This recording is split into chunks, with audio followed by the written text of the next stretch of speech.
अस्सलाम वालेकुम फ्रेंड्स, मैं हूं मोहम्मद आदिल शरीफ और आप देख रहे हैं मैथ्स ऑफिशियल। उम्मीद करता हूं तो वहाँ व्यूवर्स खैर वफियत से होंगे। डियर फ्रेंड्स, आज की वीडियो में हम बात करने जा रहे हैं कि आप लोग बैंक अल्फला से किस तरह अपने लिए लोन ले सकते हैं और ये लोन आप लोग अपने घर की तामीर के लिए या अगर आप बना बनाया घर ख़रीदना चाहते हैं तो आप उसके लिए भी ले सकते हैं।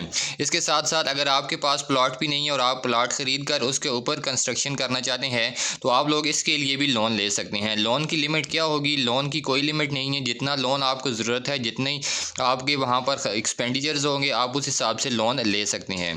तो आज की वीडियो में आपको बताऊँगा कि आप लोग इस लोन के लिए किस तरह अप्लाई कर सकते हैं, इसका एलिजिबिलिटी क्राइटेरिया क्या होगा, क्या क्या डॉक्यूमेंट्स रिक्वायर्ड होंगे, इनकी पॉलिसीज़ क्या हैं और मार्कअप रेट जितना भी है वो इसके ऊपर कितना होगा, कितना इंटरेस्ट आपको इसके ऊपर देना पड़ेगा। तो ये सब कुछ मैं आपको आज की वीडियो में बताने जा रहा हूँ। सो वीडियो की जाने बढ़ने से पहले आपसे रिक्वेस्ट है कि मेरे चैनल मैथ्स ऑफिशियल को सब्सक्राइब कर दें और इसके साथ ही ऑल नोटिफिकेशन बेल को प्रेस करें ताकि आपको हर नई आने वाली वीडियो की अपडेट सबसे पहले मिल सकें। तो यहाँ पर सबसे पहले आपको इनके फाइनेंसिंग ऑप्शन मिलने देखने को मिलेंगे, ये आप खुद चेक कर सकते हैं।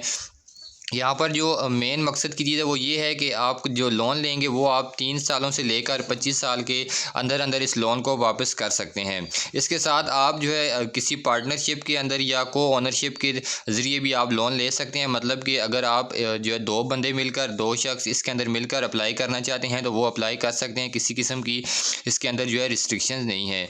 तो यहाँ पर हम नीचे देखते हैं कि इसके फीचर्स क्या हैं। सबसे पहले होम बायर है, प्लाट एंड बिल्ड है। इसके अंदर काफ़ी ज़्यादा जो ऑप्शंस आपको देखने को मिलेंगे। सबसे पहले होम बायर ये है कि अगर आप बना बनाया घर ख़रीदना चाहते हैं तो उसकी जो फाइनेंसिंग जो शुरू होती है, जो कर्ज़ा आपको दिया जाएगा वो 10 लाख से शुरू होगा, यानी 1 मिलियन से शुरू होगा विद नो मैक्सिमम लिमिट। कि इसके अंदर किसी किस्म की मैक्सिमम लिमिट नहीं है, आप जितना लोन लेना चाहें ले सकते हैं। मतलब अगर आप करोड़ों का घर भी ख़रीदते हैं तो उसके लिए आपको लोन दे दिया जाएगा। इसके अंदर जो शर्त है वो ये है कि financing up to 70% of the property's value, कि अगर आपकी जो प्रॉपर्टी की जितनी भी वैल्यू है, जितनी उसकी कीमत है, उसका 70% आपको लोन दिया जाएगा और 30% आपको अपनी तरफ से जो है पे करना पड़ेगा। मिसाल के तौर पर आपको समझाने के लिए एक एग्जांपल देता हूँ कि अगर आप 100 रुपये की कोई चीज़ खरीद रहे हैं तो उसके लिए 70 रुपये आपको बैंक कर्जा देगा, 30 रुपये आपको अपनी जेब से डालने पड़ेंगे। तो ये 70% का ये मकसद है। इसी तरह जो इसकी जो फेयर मार्केट वैल्यू होगी उसके हिसाब से भी ये इसके ऊपर डिपेंड करेगा कि आपको कितना लोन दिया जाएगा। इसके साथ जो दूसरा ऑप्शन है इसके अंदर वो है प्लाट एंड बिल्ड का, कि मतलब आप पहले प्लाटिंग करते हैं, प्लाट खरीदते हैं, उसके ऊपर आप जो है घर बनाते हैं, तो उसका ऑप्शन भी आपको यहाँ पर दिया जाता है। तो ये कह रहे हैं कि financing up to 70% of the value of the constructed home, कि जो आपको कंस्ट्रक्टेड होम होगा जिसकी कंस्ट्रक्शन करने जा रहे हैं आप, 70% उसके अंदर भी ये जो है लिमिट है कि 70% तक आपको लोन दिया जाएगा। जिसके अंदर यहाँ पर दूसरा ऑप्शन ये है कि up to 50% of the financing is for plot purchase and remaining of construction, की जिसके अंदर जो 50% हिस्सा होगा वो इसलिए होगा कि आप जो है प्लाट ख़रीदें और इसके ऊपर कंस्ट्रक्शन स्टार्ट करें। इसके साथ up to 60% of the plot assessed valued construction part is disbursed up to 4 parts, कि जो इसकी जो कंस्ट्रक्शन पार्ट होगा उसको 4 पार्ट्स के अंदर तकसीम किया जाएगा, डिस्पर्स किया जाएगा। इसी तरह बिल्ड यूर होम, अगर आप अपना खुद का घर बनाना चाहते हैं तो उसके लिए जो फाइनेंसिंग होगी वो up to 100% of the construction cost, कि आपकी उसकी कंस्ट्रक्शन के ऊपर जितनी भी कास्ट आएगी उसका जितना लोन होगा वो सारे का सारा 100% आपको बैंक देगा। मतलब अगर आपका 1 करोड़ पे उसके ऊपर खर्चा आता है तो पूरा 1 करोड़ आपको बैंक अपनी तरफ से देगा। इसी तरह जो इसकी डिस्बर्समेंट होगी वो भी 4 ट्रांचेस के अंदर होगी। इसके अलावा जो होम इम्प्रूवमेंट है आप उसके लिए भी जो है 35 लाख रुपए तक का कर्जा ले सकते हैं, या जो 40% of the structured value of your home, कि आपका जो बना बनाया घर है उसकी जो 40% वैल्यू है उतना आप लोन ले सकते हैं। इसके अलावा हाई कास्ट इम्प्रूवमेंट डिसबर्स्ड इन 2 पार्ट्स, कि अगर आपकी जो इसके अंदर इम्प्रूवमेंट्स के लिए अगर कास्ट आई है तो फिर वो आपको 2 पार्ट्स के अंदर दी जाएगी, यानी 2 एक साथ के अंदर। इसके अंदर जो होम BTF है, BTF ये होता है कि आपने अगर किसी बैंक से कर्ज़ा लिया हुआ है तो आप इस बैंक से होम लोन का जो कर्ज़ा है अगर किसी दूसरे बैंक से लिया हुआ है तो आप ये इस बैंक के थ्रू उनको पे कर सकते हैं, यानी transfer up to 100% of the existing finance from other bank, कि अगर आपका किसी दूसरे बैंक के अंदर जो है फाइनेंसिंग वगैरह की हुई है, कर्जा लिया हुआ है, तो आप उसकी पेमेंट भी वहाँ से ट्रांसफ़र करवा सकते हैं इस बैंक के अंदर। इसके अलावा अल्फला ग्रीन एनर्जी इसके अंदर भी है कि जिसके अंदर आप जो है अपने जितने भी एनर्जी के सोर्सेज हैं उनको जो है इसके अंदर बेहतर कर सकते हैं। अब यहाँ पर हम जो मेन बात करते हैं, सबसे पहले इसकी जो पॉलिसीज़ हैं वो क्या हैं, उसको हम यहाँ पर ओपन कर लेते हैं। तो इसके अंदर इसकी मुख्तलिफ पॉलिसीज़ हैं, उसके बाद हम इसकी एलिजिबिलिटी को डिस्कस करेंगे और डॉक्यूमेंटेशन के आपको कौन कौन से डॉक्यूमेंट्स इसके लिए रिक्वायर्ड होंगे।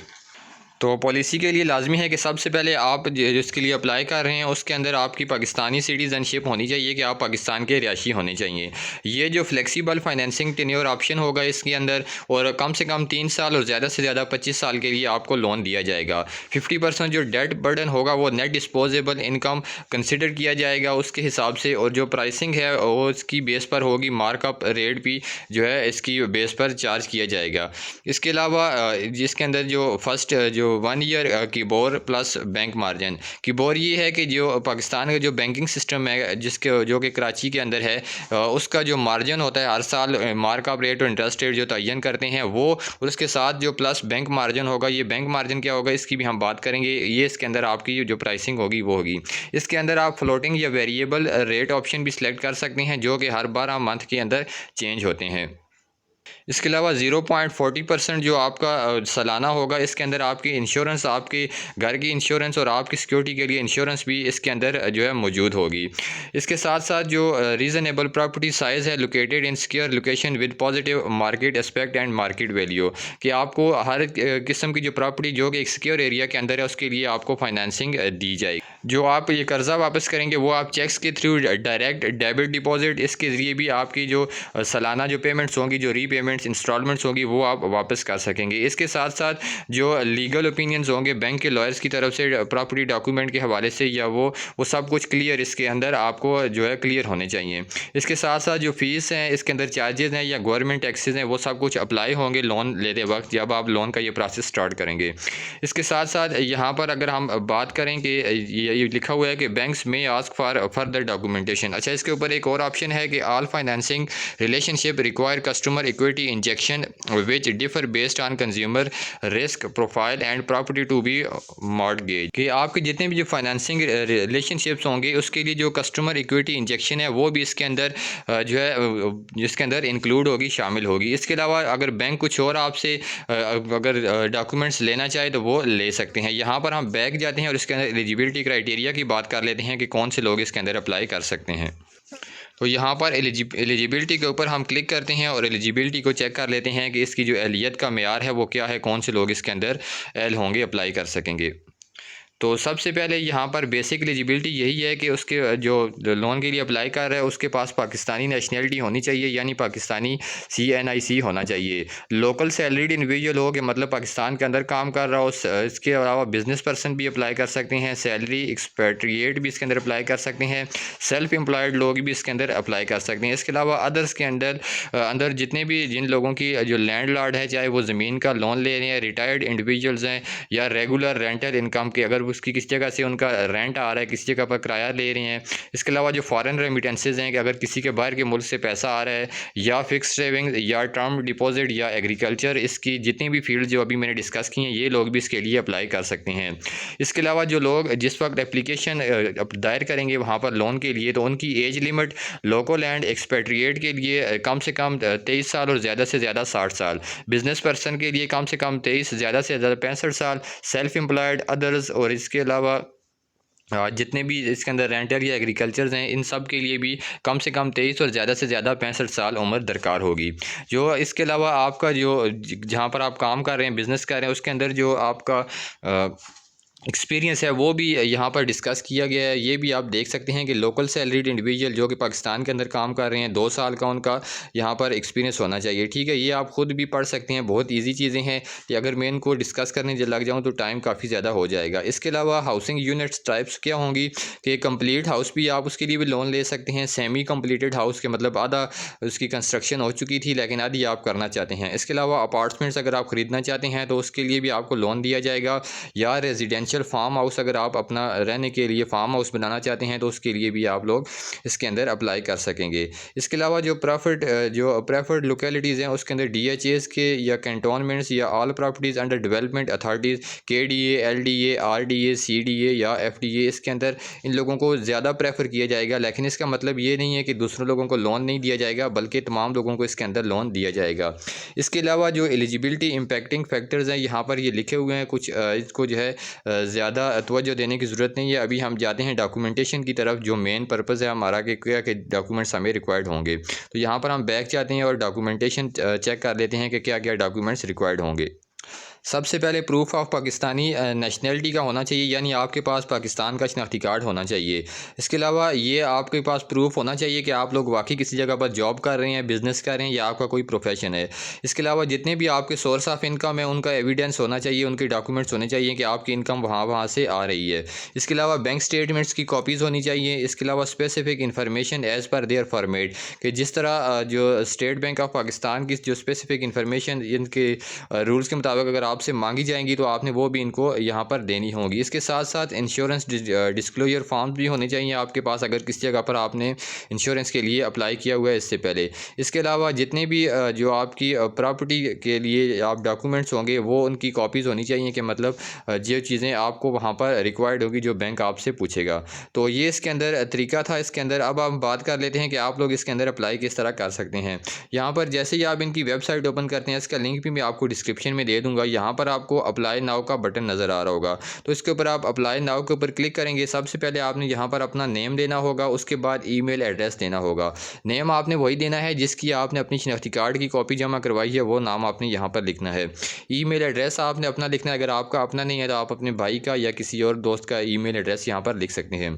उसके अलावा नीचे आपको एड्रेस का ऑप्शन नज़र आता है, तो आपने एग्जैक्ट अपना एड्रेस यहाँ पर लिखना है जहाँ पर आप रह रहे हैं या जहाँ पर आप जो है अभी फ़िलहाल रह रहे हैं, ताकि आपके साथ रब्ता किया जा सके। उसके अलावा आपने अपना फ़ोन नंबर लिखना है, नीचे सिटी लिखना है यानी आपका शहर कौन सा है। नीचे यहाँ पर आपको मैसेज का ऑप्शन नज़र आ रहा है, यहाँ पर मैसेज आपने ये लिखना है। आप उर्दू के अंदर भी लिख सकते हैं, इंग्लिश के अंदर भी लिख सकते हैं, कि आपका जो भी पर्पज़ है, चाहे अगर आप नया घर बनाना चाहते हैं, ख़रीदना चाहते हैं, उसके बारे में लिखना है कि मुझे उसके लिए लोन चाहिए और इसकी जो लोकेलिटीज़ है वो इस जगह पर मैं इसको अप्लाई कर रहा हूँ और मैंने यहाँ इस सोर्सेज से आपके बारे में मालूम किया है और मुझे इसके लिए लोन चाहिए। ये करने के बाद आप सबमिट के ऊपर क्लिक करेंगे तो आपकी जो एप्लीकेशन फॉर्म है वो सबमिट हो जाएगी। इसके अलावा आपको मंथली इंटरेस्ट रेट और इसके ऊपर जो इंस्टॉलमेंट्स होंगी वो कितनी देनी पड़ेंगी, उसको किस तरह कैलकुलेट करेंगे, उसका तरीका भी मैं आपको यहाँ पर बता देता हूँ। यहाँ पर आप देखेंगे आपको देखने को मिलेगा कैलकुलेट योर होम फाइनेंस, ठीक है। इसके ऊपर जैसे ही आप कैलकुलेट नाउ के ऊपर क्लिक करते हैं तो आपको आपका जितना भी जो होम लोन होगा वो उसके बारे में पूछा जाएगा कि आपको कितना लोन चाहिए, किस कैटेगरी के अंदर चाहिए, वो सब कुछ आप यहाँ पर बताएंगे। जैसे ये कह रहे हैं कि सिलेक्ट सोर्स ऑफ इनकम, कि आपका सोर्स ऑफ इनकम क्या है, कि आप बिज़नेस पर्सन हैं या सैलरीड हैं या जो भी हैं।